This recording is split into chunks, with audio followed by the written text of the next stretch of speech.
Hey, Shannon Parker here, Parker Construction. A big shout out to Alpine Towers. Now, they've asked us to put together a few videos. We've got some things, we've got some tree work here in the back of this yard here. We're gonna take a few trees down.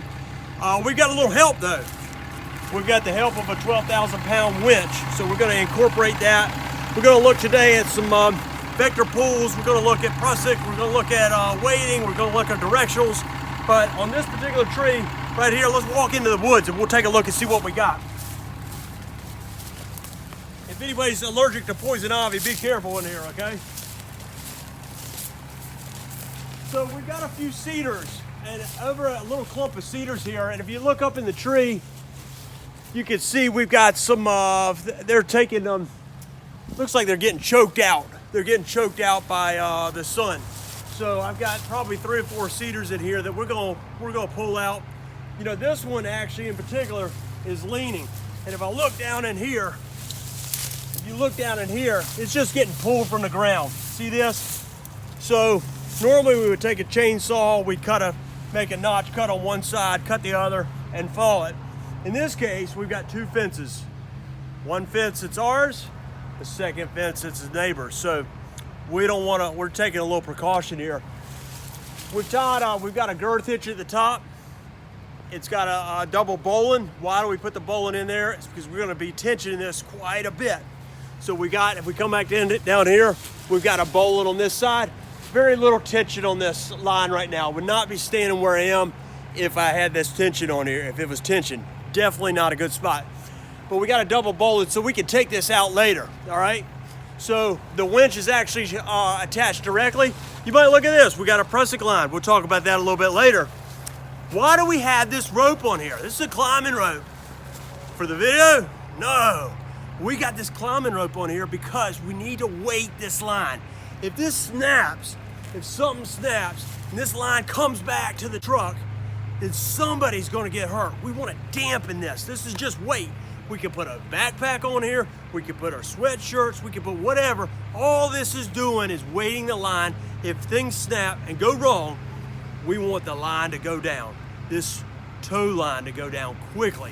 I have 2 of these, one pretty close to the tree. If we walk through here, we got a second one right on here, okay? So all this is doing is putting weight on here.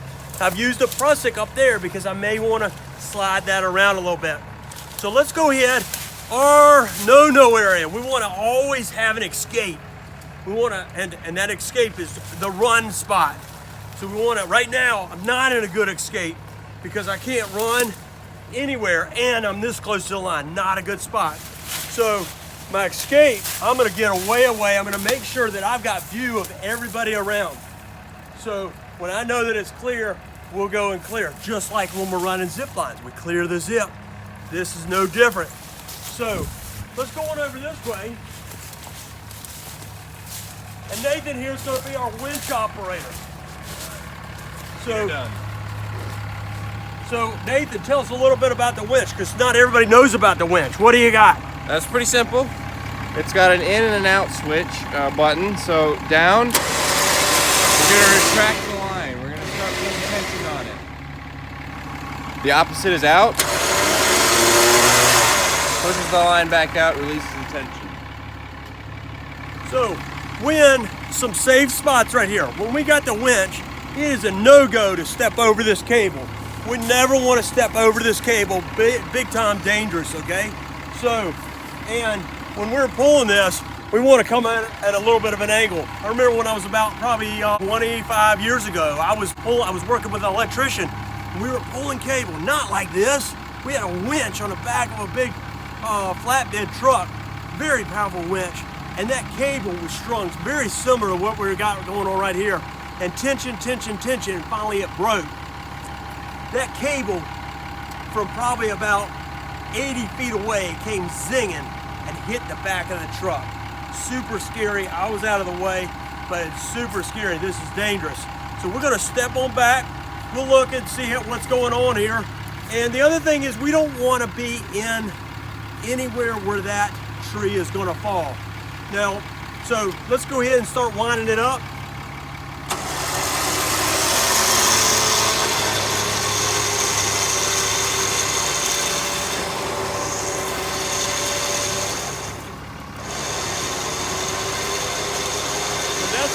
saw it's growing. We're going to pull it right in between that house, that tree house. Nice, nice. Pull it right through the canopy. Hold on, oh. Got to slide our weight up.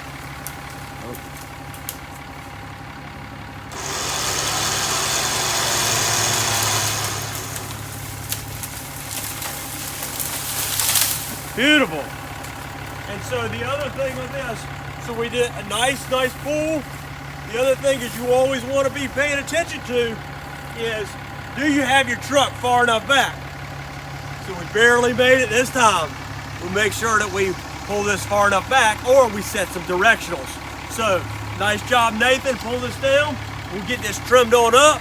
Now while Harrison is cleaning this tree up, just delimit it, get it prepped for keep the parts that we want. Okay, so we're gonna talk about vector pulls here. Now, if you don't have a fancy dancy winch on the front of your truck, this is what we would do, all right? So we can create a tremendous amount of strength through vectoring. This is the vector pull.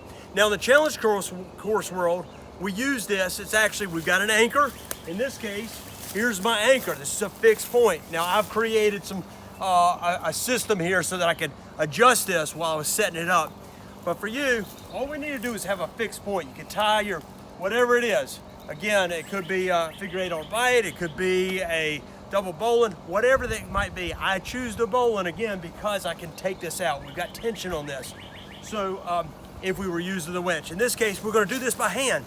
So if we follow this on up, we got a fixed point and we've got a movable point. This right up here at the top, let's walk on over here. This simulates our climber. We're the belayer over here at the tree. The anchor up here is our climber. It goes up over a belay rail, back down, and maybe your climber is stuck at this point, okay? So if your climber's stuck, maybe they're jammed up, maybe just by releasing some pressure, we ease them up in the air that they can free themselves. So this is, we use the vector pull. So the vector pull, we go in right in the middle of the rope and we pull straight down. Now, I'm not gonna pull this because we've already notched this tree. So if I did, I'm in the line of fire. Now, but you can see, I mean, I'm just barely doing anything and I'm moving. See that tree? I'm barely doing anything and I'm pulling that tree. But I'm in a super dangerous spot here. So I'm not gonna do this. I got an anchor over here. This line right here simulates perhaps our climber. We're gonna lift them up out of the air so we can free them up and then we'll lower them down. In this case, we're gonna just pull this vector. So you might say, well, what's this? Well, I've actually tied a prusik line here because I'm in a dangerous spot. So in this case, I wanna get out of the line of fire. So I'm gonna actually, I've set this up, this is a prusik. I'm gonna set up a double vector, okay? Because I don't wanna be in this spot that I'm in right now, okay? I don't want to be standing where I am when that tree comes down. So we're gonna go walk over here. And Nathan's gonna tell us a little bit about what he's doing. All right, so follow me on down here. We're gonna anchor this second rope onto this here tree to get another vector going. Lots and lots and lots of force on this thing now. There we go. Perfect. So what Nathan's got right here is he's just got another anchor. He's just wrapping it. He's got a single wrap on here. It's fine. We might need some mobility. So he's going to hold on to that right there. In the meantime, we're going to go ahead and I'm going to pass this back to Nathan. And so if you see right here, now I'm out of the line of fire.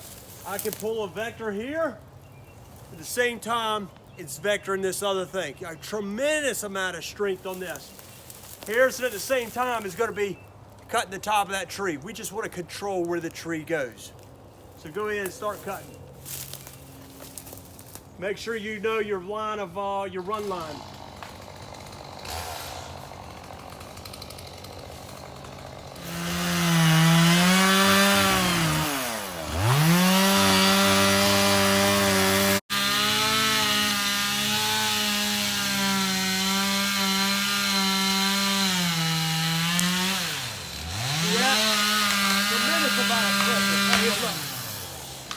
watch this. So if we go like this, here's the vector. We're gonna take up some tension here. We'll tension our anchor right back up. Anchor that, and watch this. Here comes the tree. Maybe not. Maybe not quite. Line's just controlling the angle a little bit. It looked like it might have been leaning towards the tree house here. So we're gonna go ahead again, a double vector. See if this pulls for us. Not quite. Not quite. Saw a little bit more. But the thing that we've achieved here is we've achieved the angle of this fall of the tree, which is good. So he's gonna cut a little bit. I know my escape plan. I got a tree protecting me over here. Here we go. Nope, not yet.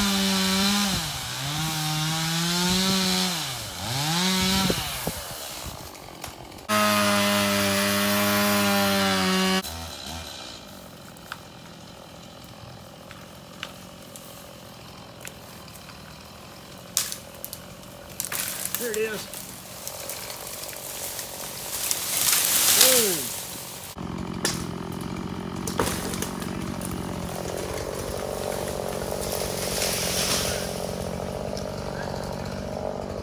So that's the vector pull right there.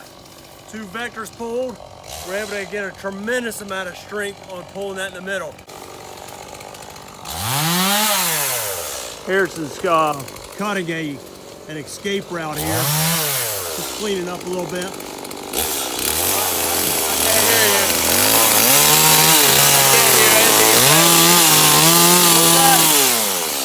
Okay, he can't hear anything we're saying here. Funny guy. Notice he does have ear and eye protection. Really smart to always take care of his.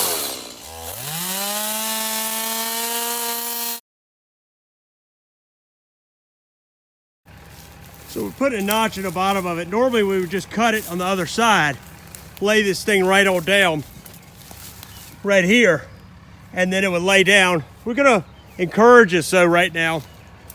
We've got to watch this fence line. We're pretty close to that, so we're gonna pull it away from the fence line.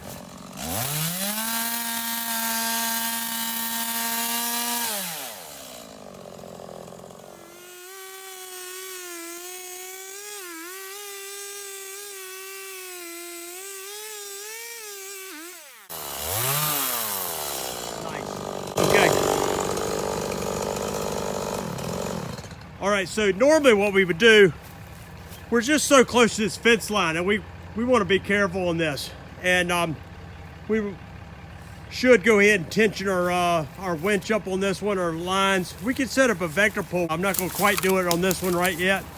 But normally we would do this is, in this tree, if we had plenty of room, we just come a little bit. Here's our notch. We come a little bit above it on the other side. The reason why we do that is because we want to control where this is going to fall, number one. Number two is we don't want to pitch the saw. So let's go ahead and look at our setup here. So our setup is, we've got, again, a strap up into the tree, all right? We want to encourage this. Now, this is a bullet on a bite. This is a little bit redundant. We probably could have taken this line right here, this red line, which is a tow line right here, a climbing line actually. And we probably could have taken that right up and girth hitched the tree. So, but we changed our setup here. Not midstream, we've changed our setup. The tree still has a lot of meat on it, but I am keeping an eye on it as I'm standing in the fall area. So this is really, I gotta be paying attention to me and everybody around us. So this line right here, we're gonna talk about directionals. So when you're doing rescues up in the climbing course, again, I'm reaching out to my friends at Alpine Towers. When we're doing rescues, sometimes we have a directional. We set up a directional, meaning so we don't want the pendulum. If the rescuer's climbing way out like this, and the line, the anchor line at the top, the belay line where it's going over post, eyelets, whatever it's going through, is way over here, and our rescuer is this way, we may want to set up a spot right here, a shackle or something, a directional, so that this pull goes right here. It's easier for this for the climber to do the rescue. In our case, We're just taking this tree down. So again, it's getting choked out. This is another cedar, it's getting choked out. So let's follow this line on down. Again, we probably could have gotten rid of this, simplify it, but we already set it up. So this is going right on here. This is actually our directional. So if you look at this, right here, we're going through a shackle and we're just pulling in a different direction. Why are we doing that? We could get the truck in here. Now, do we need the truck in here? No, we could probably just lay this down by hand, but it's kind of exciting using the winch. And I wanted to show you, like everybody likes to see things get demolished and torn down, that sort of thing. So anyway, this is the directional. So we're pulling from the tree and we're going back this direction. Notice that this strap right here is protecting this tree. It's going through as a girth hitch through this, but we got something that's protecting the tree. We do that because trees are our friends. But seriously, we do want to take care of the environment here, okay? So, take care of this. We got a strap. Let's go on over here. Sit on down right here, and it comes right on this spot. Now, I'm standing in a dangerous spot because if this breaks, I'm standing right in the middle of the crotch of this pool. So I'm gonna get out of this. Here it comes. So piece of cake right here. The directional works super. Hey guys! So what do we have here? We've got a crotch of the tree. So I cut this purposely because hopefully we can incorporate this into some handrails on a luxury treehouse that we're building in a couple weeks. I think it'll be a cool look. Maybe this could be on the porch side, and then this could be like up on the handrail side. It would just add like a cool aesthetic look to the treehouse. Right here, we just took down this cedar tree. The neat thing about cedar trees is they're highly rot resistant. You can also see it's really beautiful on the inside. You can see the rings here, and they have really intricate shapes, but lots of like grooves and indentions and stuff. And so it's really neat. So hopefully we can incorporate some of these trees into this tree house that we're going to be building. Cedar also smells really great. You can't smell this obviously, but just pretend, take a big whiff of it. But yeah, it's really rot resistant and it smells amazing. So there you go, some fun facts about cedar. Thanks for watching. Make sure you subscribe, turn on your post notifications, like, comment, and share.